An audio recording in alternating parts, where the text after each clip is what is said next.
Le groupe altruiste spécialisé dans la location de véhicules vous présente la une du quotidien Matin Libre. Mardi 22 juin 2021, mesdames et messieurs, bonjour. Second mandat, décision à impact économique. Ça tombe de partout sur les populations, telle est la manchette du quotidien du Batito dans sa livraison de ce jour.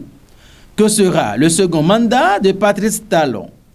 Après les 5 premières années de serrage de ceinture, les populations s'attendent à un second mandat plus relax.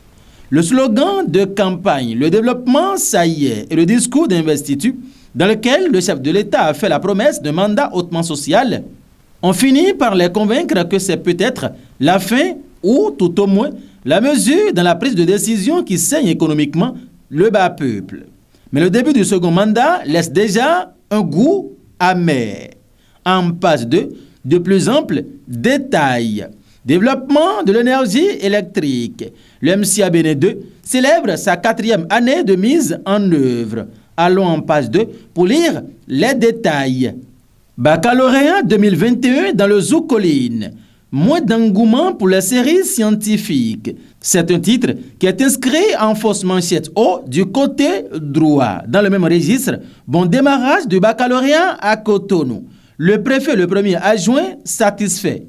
Les autorités préfectorales et municipales sont satisfaites du bon démarrage des épreuves à Cotonou malgré la pluie diluvienne.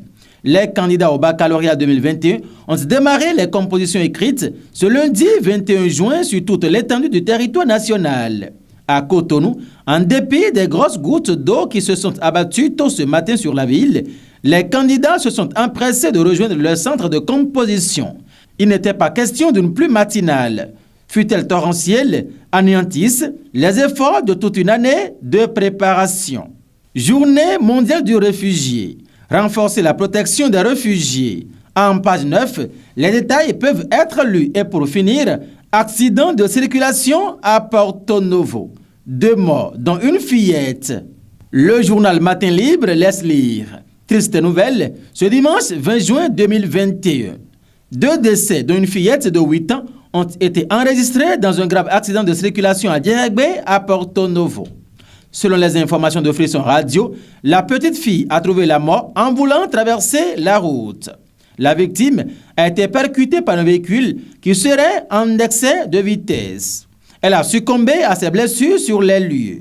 Toujours ce même dimanche, un piéton s'est fait renverser par un motocycliste devant le lycée Tofa 1er à Porto Novo aux environs de 2 heures du matin. Il en est mort. Triste tout simplement, exclame le quotidien Matin Libre dans sa livraison de ce jour. Mesdames et messieurs, merci de nous avoir suivis. Mardi de miracle à chacun et à tous.